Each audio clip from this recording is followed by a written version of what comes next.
Kenyans are not convincible. Wamesoma vitu hata hakuna. Are you getting what I'm saying? And so with the Ruto regime, I can tell you, mimi lao opinion yangu nilikuwa inatumika. I can tell you, Kenya needs fixing once and for all. Now they are yearning for the Matiang'i's leadership. Tell me one character that Matiang'i possess.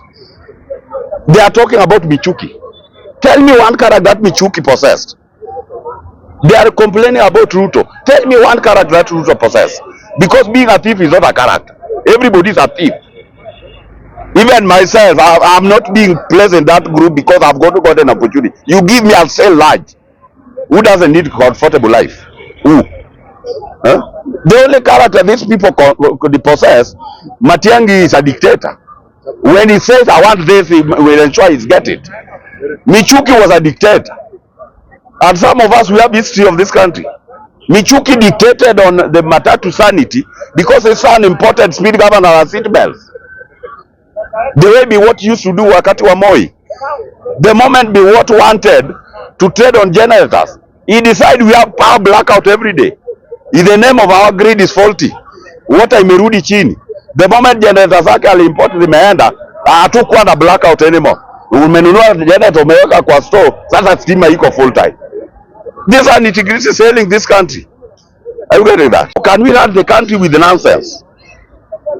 And let me tell you, if you are there, probably you are talking of getting in. I didn't get in.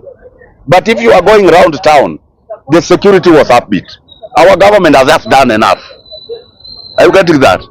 The next thing, they'll say the gate fee was just too high.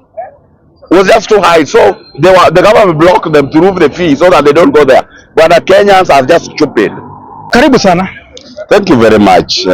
Nashukuru sana siku ya leo. Yes, usalama. Yeah, niko sawa. Yeah, I think everything is fine. Right. The syllabus is moving so fast on almost every front. Right. And at this point in time, the issue is about Chan. Another nitty-gritty surrounding it, yes. Kwa hiyo Chan, yes. Hapo jana tumekuwa na game ya Harambee Stars. Yeah. Ilikuwa inasemekana tickets ziko sold out. Kufika pale stadium iko empty. Watu ni kidogo wako. Then baadaye watu wakapigana wakaingia ndani wakaambiwa ingie ndani. Lakini the story behind it ilikuwa inasemekana government wamenunua tickets wa hold. Alafu akawapatia supporters of the government so that the slogan one time isipatikane kwa stadium. Do you think nini ni happen hapo? Kwa sababu ukiangalia hapo kujaribu kubai sahi ya the next match iko sold out. Na the same case ili happen kwa hiyo Kasarani sold out. Na kufika pale watu wako. Okay, let me say this. The biggest problem we have as a country is rumors. That's the biggest problem we have. Everything in our country revolves around rumors. And that's why I always say, from the onset, many a times we don't get things right from the onset. Because we tend to surround everything with the rumors. Like, first, Chan is not even a government affair. It is not a government affair. But now, you realize another pertinent thing that perplexes me as a person. For the elite lot, how is the government coming in? Yet these things are done online. Are you getting what I'm saying? If at all, it was literally over the counter. You can say somebody has worked out a scheme to do what? To buy tickets or block it for that matter. And now, what is apparent here? Some of these things, just in case that thing happens, then according to me, I think we need to engage the right authority. Okay, like I have an information, but it's just an overview. It is not authenticated. There was a narrative that the tickets sold were 40,000. The stadium should hold a capacity of 60,000. But then, what happens is that because of the surety and stampede, the Chan management decided to sell out 40,000 tickets and give provision for the 20,000 not to be packed, so that they assess the situation. Coming next progress is when they are going to do what? To do everything complete. That is an information that cannot be authenticated. But now, according to me, I'll say for a fact, Kenyans, if you want to grow, let us stop naysaying almost everything. We can never run a country with the rumors. Because, like at the end of the day, you try to malign the government almost on every petty issue. We know why Chan is played in 2025, yet it is called Chan 2024. We know. So the people who doesn't know should come up and be told why. Now, like now, we expect variation when we are going to progress going forward. Are you getting what I'm saying? The main reason why Chan is spread across 3 countries, these are facts. And so, even if we can say the government had a scheme of ensuring the anti-government who are going to add the slogan of one term, now at the end of the day they get crushed. And then why didn't they say the one term concept? Kwa sababu hawakuwa na watu stadium. Zile mmenielewa. Let me tell you. The people you wanted to be the stadium, I don't know. We had people in the stadium. But tickets were sold out. So if they were sold out, the people who bought them were there. Who is there who went and wasn't given? Let me tell you, as a country myself, I don't want nonsense with the issues. I tend to engage myself with factual issues. The person who went there and didn't get the ticket, the story is the tickets were over.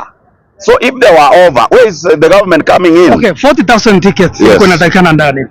But ilikuwa inasemekana okay, sold out 40,000. Lakini ukiingia huko ndani, even not more than 5,000 people walikuwa ndani. Let me tell you, my friend.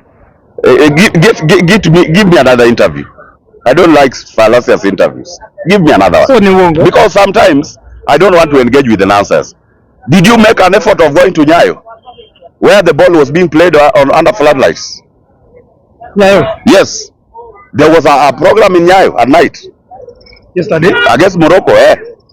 Nasema ya Kasarani. So why is Kasarani and why not Morocco? Kwa sababu ya Harambee Stars. Let me tell you, Kenyans, let's stop stupidity. The people who didn't go to watch the ball should not bring for us nonsense. This country, and that's why I always told you, this country needs a dictator who is doing right things. Because we cannot purport everything. I've always told you, like when we are from Shah, we are going to affordable housing. When we are from affordable housing, we are going to the banks. When we are not from the banks, we are going to the unemployment. We are from the unemployment, we go to, I can tell you we are stupid. And that stupidity is not going to take us anywhere. Are you getting what I'm saying? So the issue is, according to me, it is a privilege and honor we've given an opportunity to host Chan. Are you getting what I'm saying? And because if you want to know what it means to have a political goodwill, Mheshimiwa President gave this country in the sporting activities goodwill. I think even if Akol Toli could have not played for the national team, we could have not even scored. And going forward, I can tell you for a fact, probability of us scoring again is there. The only challenge we have with our group stages is only Morocco. If we can manage to contain Morocco and draw with Morocco and beat the other one, we are good to go. Are you getting that? Kenyans, we are just too funny. And my friend, let me tell you, as the media unit, it needs Solomonic wisdom so that you do professional journalism. If you people are also going to do this nonsense I'm getting around, I just come from my house. He was sleeping with his wife. These are nonsense Kenyans are discussing. Shona. Now, what I can say is that as a family, we have to have a good approach of how we do our things. Chan is a good thing. It has been brought here, and I can only beseech, however much we are stupid, let us avoid bringing nonsensical issues in issues of good importance, like the Chan issue. Now, who is regulating the Chan tickets? Who is regulating? The government? There is a saying that politicians are buying tickets. Even myself, as a proponent, an aspirant of Bunge la Mwananchi, God willing, I have money, I'll buy tickets for our people here. They go and cheer our national team. Is that one a crime? Even if I buy all of them and nobody wants to go, what will happen? The match is going to be played without fans. So who is complaining? And these people who are saying that the tickets were bought so that they don't get access. So according to me, for you to understand what is being deserves is stupidity. Were they interested of buying tickets to go and sing one time there? Because the narrative is the government votes those tickets so that people don't go there and sing one time. What is stupidity is this? I think that's the idea. Huh? Huh? So the government, my friend, is a government having the machine to know this guy is going to sing one time, that guy is going to sing 2 times, and this guy is not going to sing. What narrative are we being told? We've reached to an extent where every nonsense we are given to consume. One thing that is apparent as a country, CHAN is a good idea whose time has come, and because we've been given opportunity to host the tournament, I think it is good time our young people who have the talent are going to get platforms so that scouts can see them. Are you getting that? Yeah, so that's the version. And 2, it has made our country to grow infrastructure wise. Like now, if you go to Kasarani, it's not the same Kasarani you knew. Huh? If you go to Nyayo, Nyayo is not the same Nyayo you knew. Atlanta is coming. So meaning probability we are likely to host, when if at all we have man-manners, we portray this tournament, we are going to host what? The other one coming to in 2027. Yes. So this is the kind of nature lifestyle we need to inculcate.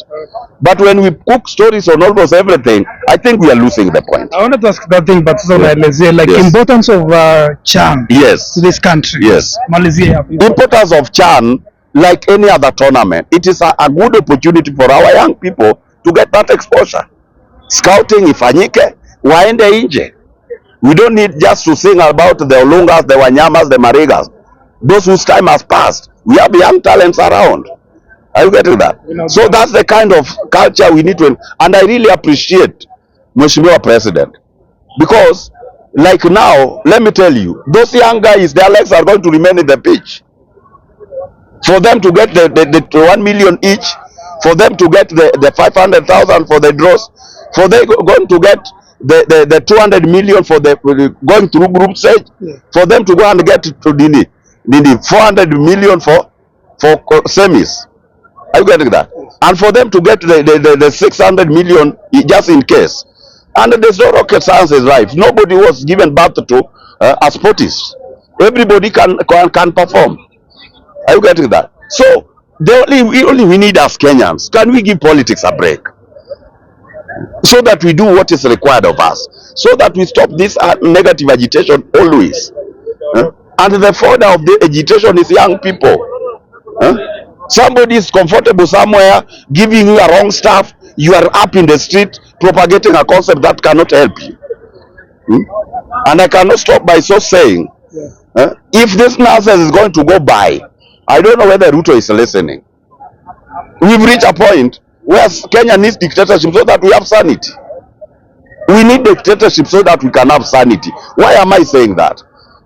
Even if you ask anybody who is around here, it was hell about the bans. The bans is now sorted out. When it was just a very clear consent, kwamba we've been living a lie. We know that students will be given 22,000 per kid per capitation, but the government has never delivered that because it is never budgeted anyway. But now the factor is sorted out. University fee is being brought down by 40%. Who is complaining now? Somebody complaining do not even have a kid in PP1. Somebody complaining mtoto wake anasoma IGCSE, the British syllabus. They don't know about the ECDD. This concept, this syllabus our children are going, and they are CBC, and they are making us to go into that bandwagon. I think as a country, I pray, because where we've reached, we don't even know God. We don't know where we've reached. We are just too much, and that's why I'm saying, even without Ruto at the helm, my friend, tumechukua mkondo ambao mimi hata sijui inaenda wapi. Are you getting that? So that is what is calling for. That is what is calling for. A serious dictator who is positive. A serious dictator who is positive. I did tell you, we can never have a bureaucracy where you want to fix a problem, but now you undergo, you listen to every Dick and Harry. You have to convince them. Kenyans are not convincible. Wamesoma vitu hata hakuna. Are you getting what I'm saying? And so with the Ruto regime, I can tell you, mimi lao opinion yangu nilikuwa inatumika. I can tell you, Kenya needs fixing once and for all. Now they are yearning for the Matiang'i's leadership. Tell me one character that Matiang'i possess. They are talking about Michuki. Tell me one character that Michuki possessed. They are complaining about Ruto. Tell me one character that Ruto possess. Because being a thief is not a character. Everybody is a thief. Even myself, I'm not being placed in that group because I've got an opportunity. You give me, I'll sell large. Who doesn't need comfortable life? Who? Huh? The only character these people could possess, Matiang'i is a dictator. When he says, I want this, he will ensure he's get it. Michuki was a dictator. And some of us, we have history of this country. Michuki dictated on the matatu sanity because his son imported speed governor and seat belts. The way Biwott used to do wakati wa Moi. The moment Biwott wanted to trade on generators, he decided we have power blackout every day. In the name of our grid is faulty. Water imerudi chini. The moment generators zake aliimport zimeenda, hatukuwa na blackout anymore. Umenunua generator umeweka kwa store, sasa stima iko full time. These are nitty-gritty selling this country. Are you getting that?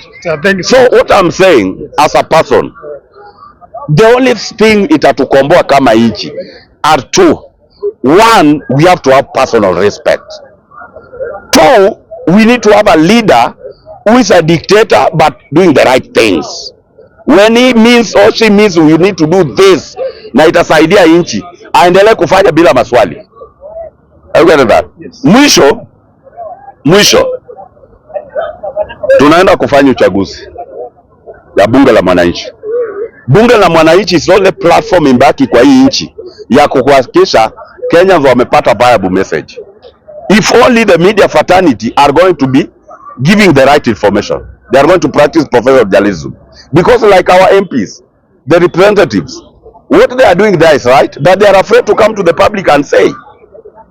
So meaning the back stops with the presidency. And so that one is calling for us to have leaders ambao wana maana kwa bunge la mwananchi kusudi tuweze kwenda mbele.